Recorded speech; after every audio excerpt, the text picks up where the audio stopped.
Good morning, everyone. Happy first Saturday in December. I hope you had a wonderful week. Thank you for tuning in to Build Your Best Life with Coach Deborah D. Smith. You could have been anywhere else this morning, but you decided to sign in and check us out. Please share, and please comment during this segment. If you have not liked my Build Your Best Life page, please make sure that you like this page. That way I will know when you're on and when I can see your comments. Otherwise, I would not be able to see your comments or that you are even on. So please like this page, Build Your Best Life. As well, subscribe to my YouTube page. Good morning, Carol. Thank you so much for tuning in this morning. Good morning, Dan. Thank you for tuning in. Well, my theme for December is life is a journey. And how many of you know that that is so very true? Life is a journey. Each and every day we have an opportunity to go this way or that way. So it's a journey. And sometimes within that journey, we want to make changes. We have things that come up and we think, oh, I would be great doing that. Oh, I've always wanted to do that. How God speaks to you and give you a purpose. Wow, that would be exciting. But you're afraid. You don't know where to begin. Where will I start? Where will I start? Well, guess what? Just one step. Just one step. There's no mountain that can stop your momentum if you manage the journey.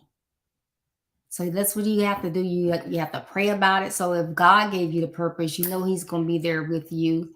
If it's something that you have been desiring, you have to pray and make sure and do certain things. But you have to manage it. But it won't ever start or it can't ever come to fruition if you don't take that first step. Just one step. So, no mountain can stop your momentum if you manage the trip.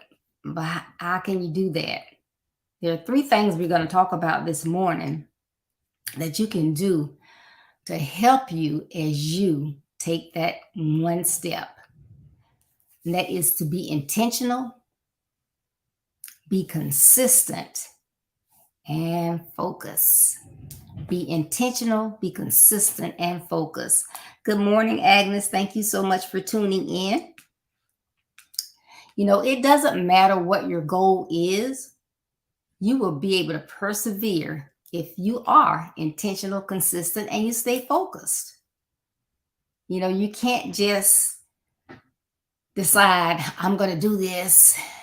Yes, I can do it. But then you get out there and some days you think about it, some days you don't. You go through periods of maybe not, maybe it's not for me. You have to really stay engaged. Good morning, Kyrie. Thank you so much for tuning in. You have to stay engaged. You can't be all over the place. So that's why these 3 tidbits will be able to help you. If you follow these, you will be able to get over that mountain.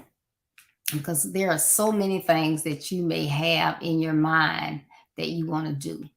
But the first thing I'm going to talk about is be intentional. Be intentional. What do you mean by that? You don't want to appear or have in your mind that you're unsure, you're doubtful about any aspect of this journey. You can't be. If you're unsure and you're doubtful, that's your mindset. So if you're doubtful, you're probably not going to get very far. So you have to be intentional. There are certain tasks that you need to perform and do them with zeal. You have to be excited. God, people complain about having to work, but work was something that God gave us as a added thing to our lives. So anything that we do that takes energy and activity to do is a blessing. So you have to perform those activities with zeal. Be excited about it. Yes, this is going to help me to reach my purpose.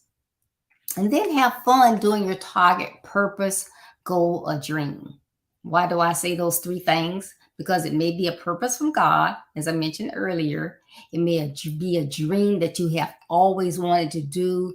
You put others before your dreams. Just say you decided you were going to work hard and make sure your husband was able to do what he needed to do to go up the corporate ladder.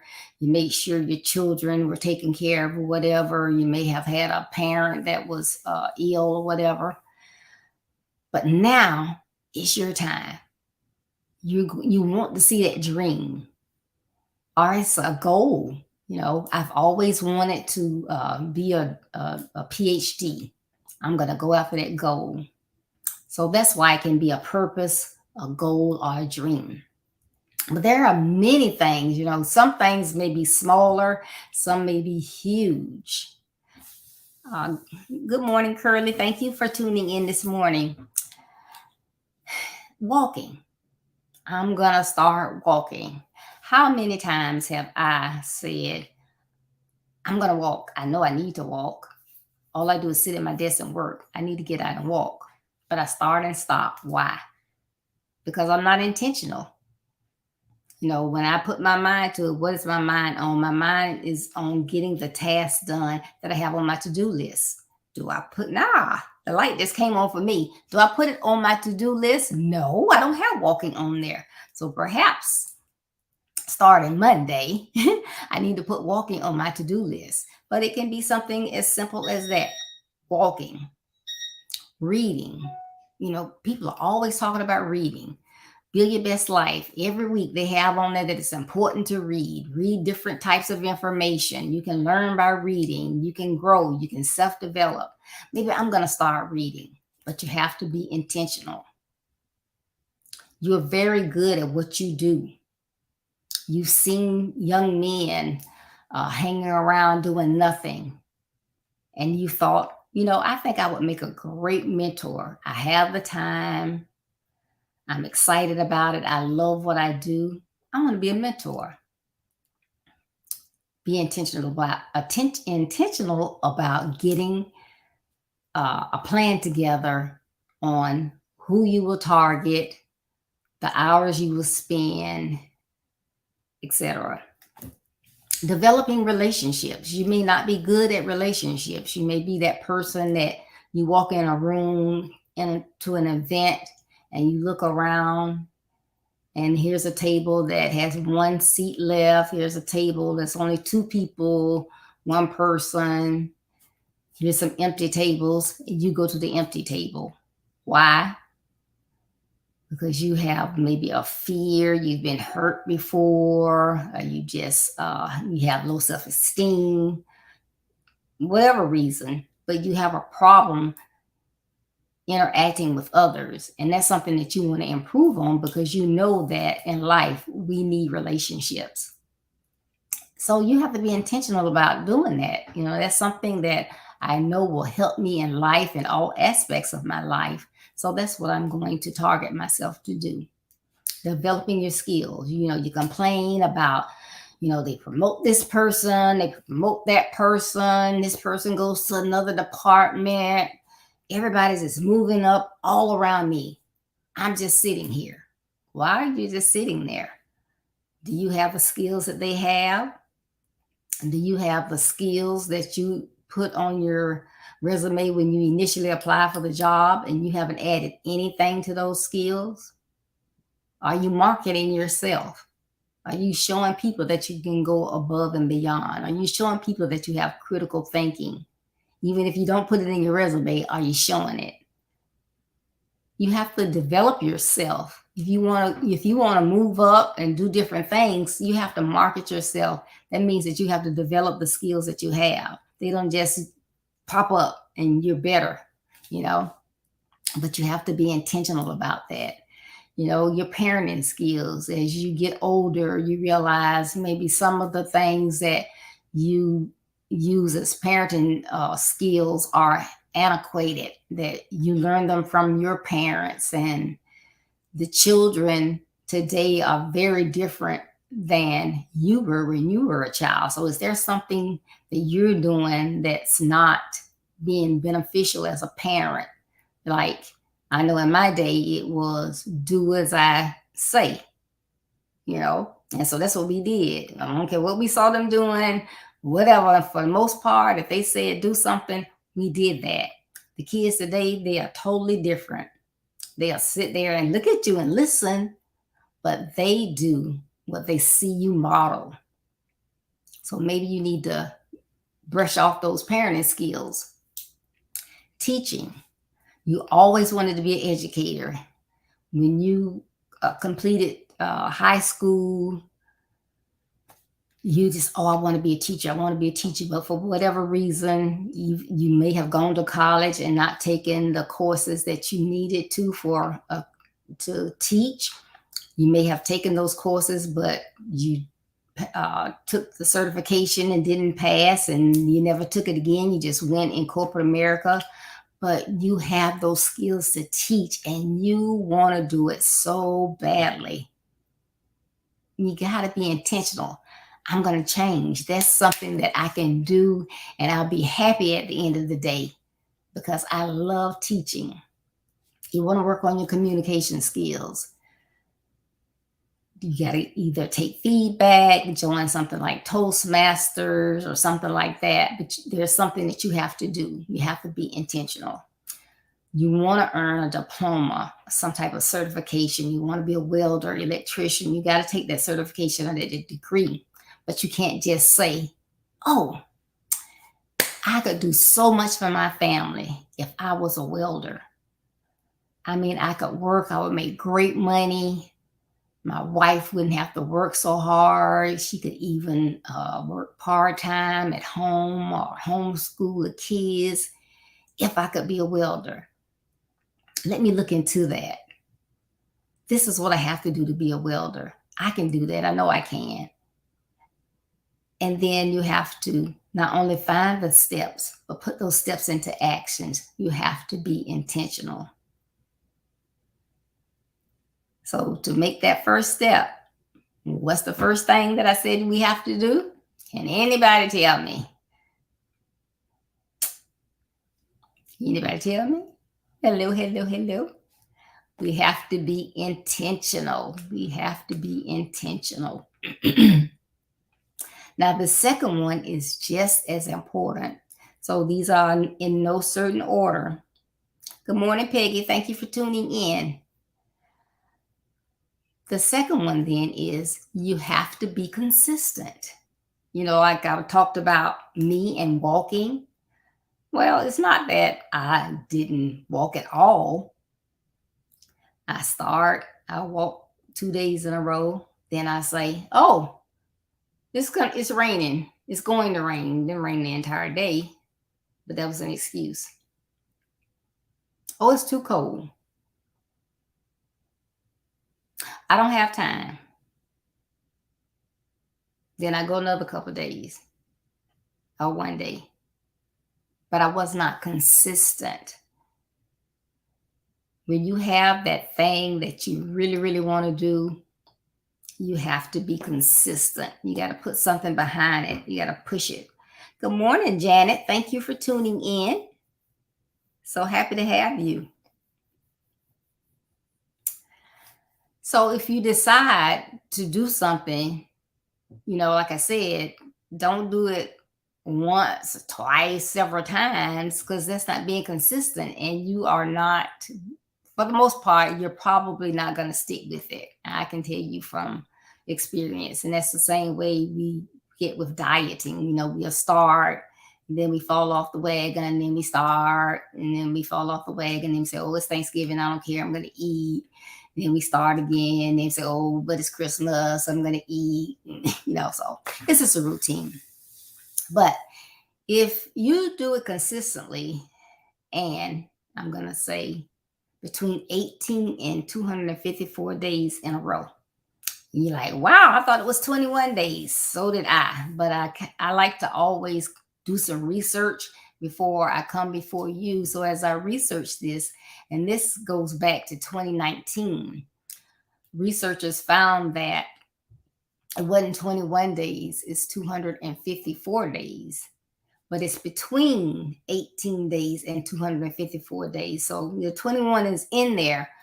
But the reason that there's a variance and you have a window as to how consistent or how many days you need to do something before it becomes a habit is that, some things are simpler than other things.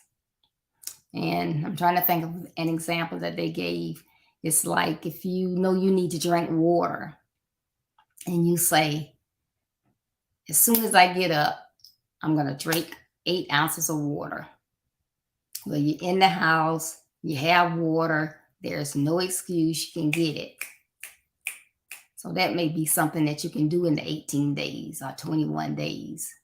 But if it is something like the walking or dieting, because you start and stop, you may start and stop, it may take you longer to do that for it to become a habit. Because you may do it consistently for a month. And it's like, oh, my legs hurt, my legs hurt. I think I better not walk for a while on the back, whatever. So remember that. So don't, do it for 18 days and say, hey, I got it. It's a habit. So depending on what it is, it may take you up to 254 days for it to become a habit. Why is that even important? Why are you saying how many days it's going to take for me to make something a habit? It's something I want to do. But remember, I'm saying you have to do it consistently, Tony, Levette. We have to do it consistently.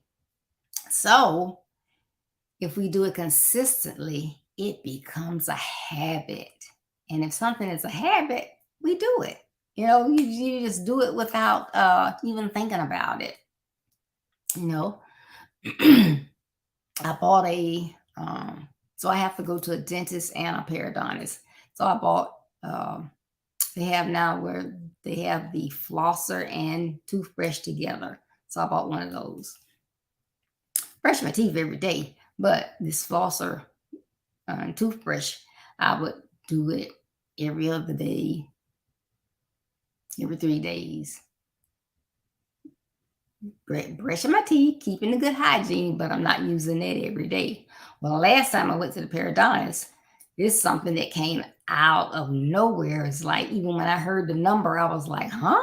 And it's like, what is that? Why did that happen? I said, oh, just make sure you clean in that area really, really good. Okay. But guess what? That flosser and toothbrush, nobody had to tell me. I do it every single day. I use it because I know that's helping the gum area. So I'm going to get up on that really quick and make that a habit. So now it is a habit. Even if I'm rushing in the morning, it's like, oh, I can brush my teeth this morning because I got to hurry. No, no, no, no, no, no, no. I automatically don't reach for the toothbrush. I reach for the flosser and toothbrush combination. So now it is a habit. It is ingrained in my brain. I am going to do it consistently. And that's the same thing that you would do when something becomes a habit.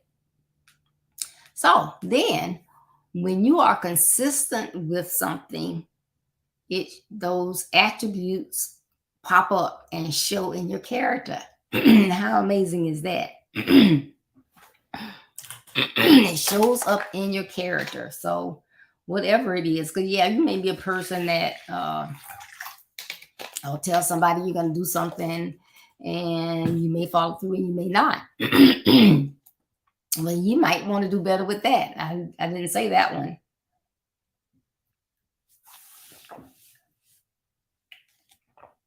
Excuse me. So by being consistent and forming these habits, you can actually help your character. Say that you're normally late. All people always tease me about that. I'm going to do better, not because they tease me, but it is really important. I need to be to work on time. I should be to appointments on time. If I'm going somewhere with someone, I need to pick them up on time or be at the designated place on time.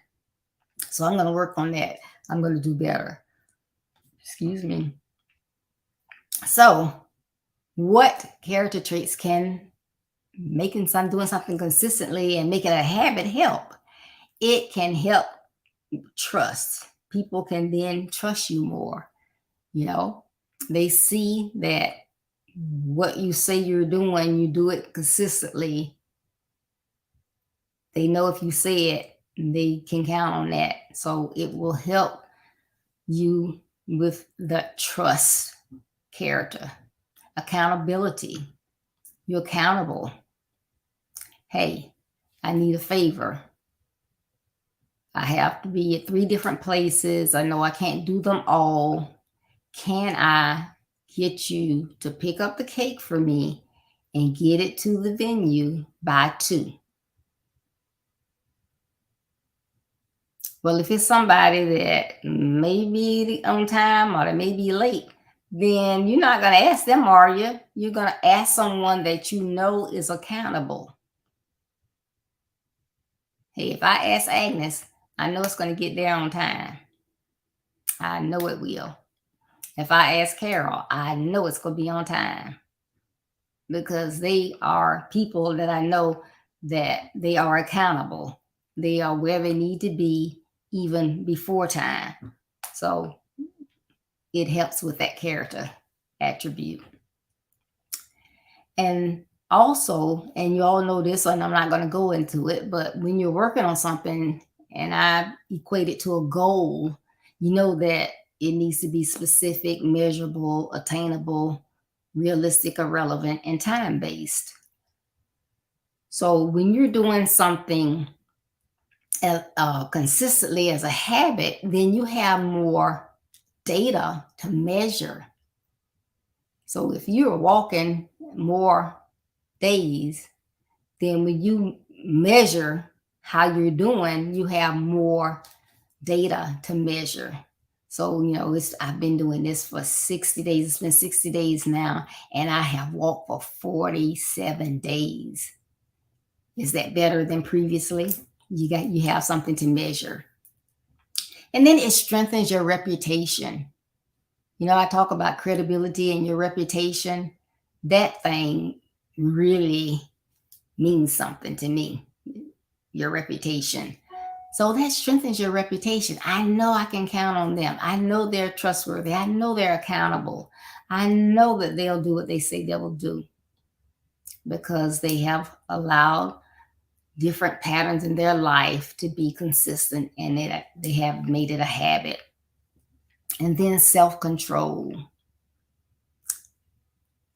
A lot of times when people fail, especially at diets, it's because they don't have any self-control. So knowing that I can have so many calories a day and I only have like 100 calories left. I've had my 3 meals for the day. I'm at this restaurant, even though I just ate the restaurant, I ate a good portion. I was selective about what I got, but I know that I only have 100 calories left, and it's the Bahama Breeze, and they come around and they say, do you want dessert? And I love their key lime pie. Oh my goodness. Am I going to have the self-control to say, no, I'm good? Or I have the self-control to say, yes, may I have a slice to go and know that I have to wait until the next day to eat it? Or am I just going to say, key lime pie, please, and eat the whole thing? And it's enough to eat on 2 or 3 times. They give you a huge piece. But you got to have that self-control. So all of this comes to that second point of being consistent. So I'm going to ask again because first time I didn't get any comments back. When you have a goal, a dream, or a passion that you really want to go after, and you need to take that first step, what are the first two things that can help you to reach that goal? Good morning, Gwen Ruiz. You be obedient, be obedient. God will help you. Yes, He will. What are those first two things I said? Somebody put it in the chat. I want to know that you are listening. This is interesting and relevant.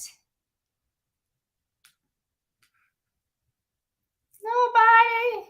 Oh my goodness. All right. The first one was, thank you, Tony. Okay. The second one was be consistent. You got to be consistent. Very good. And can anybody tell me the first one?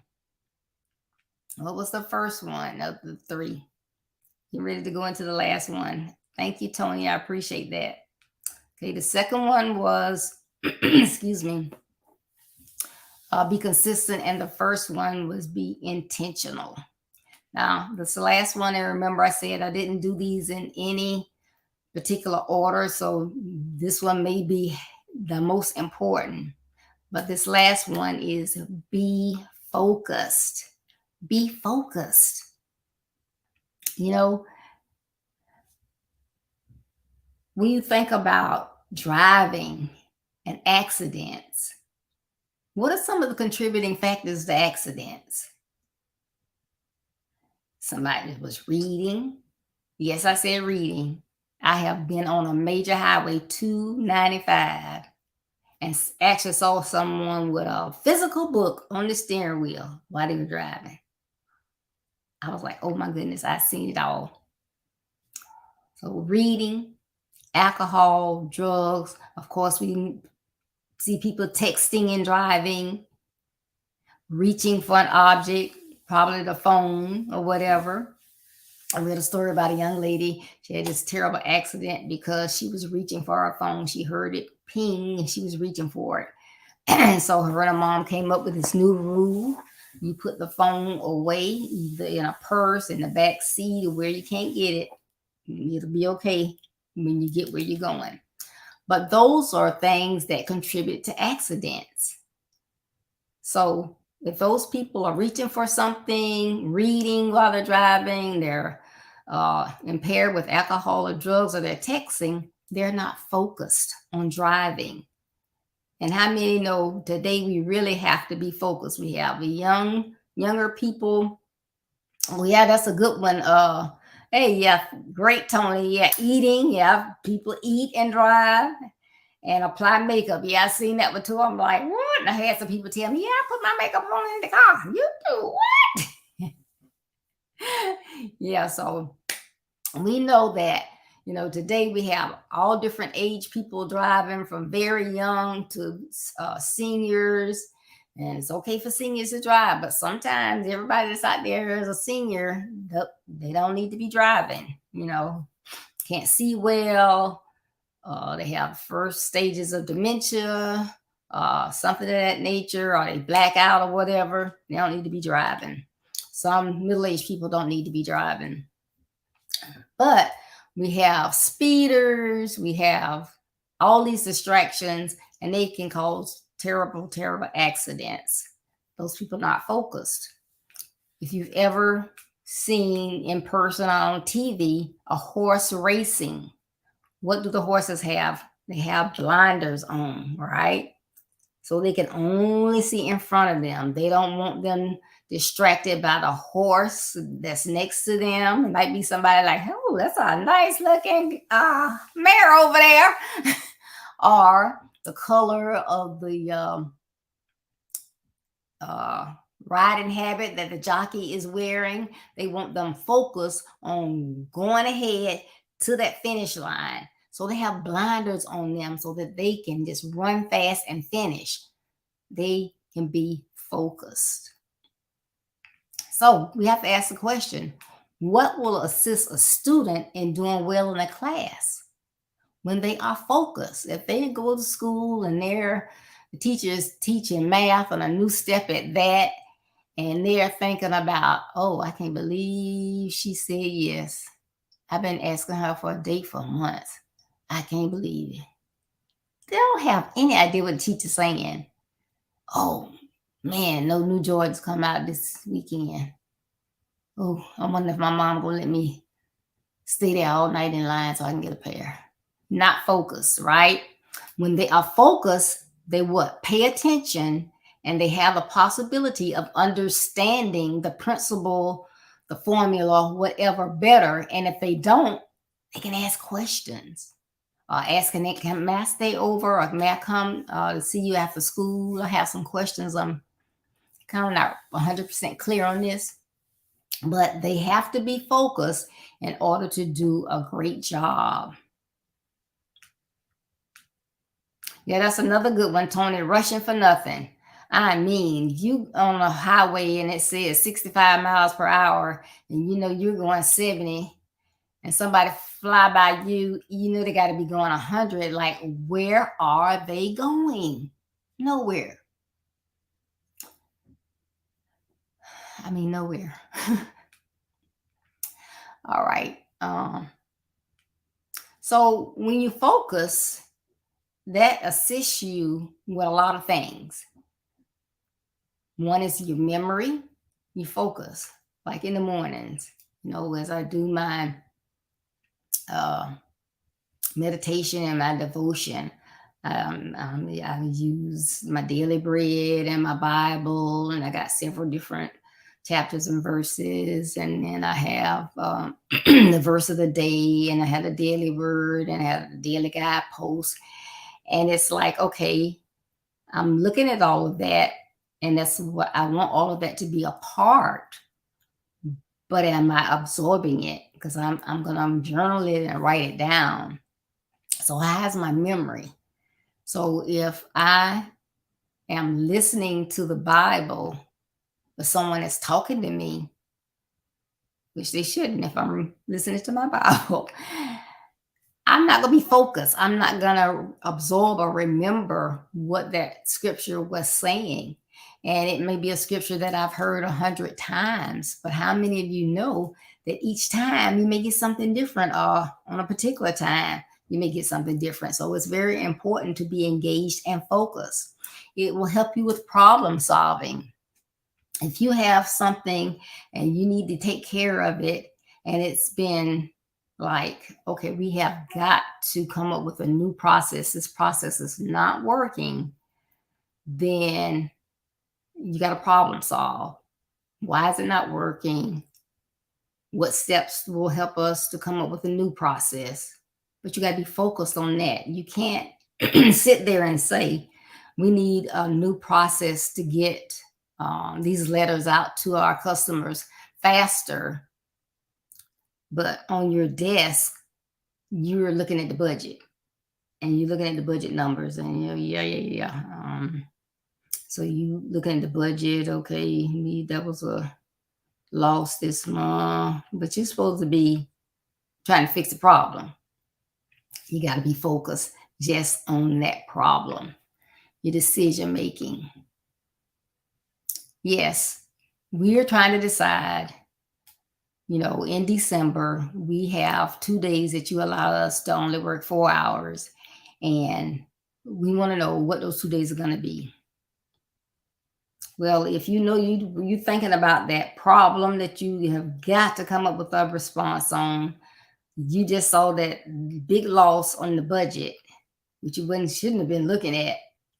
Do you have time to worry about right now at the beginning of December, those 4 days?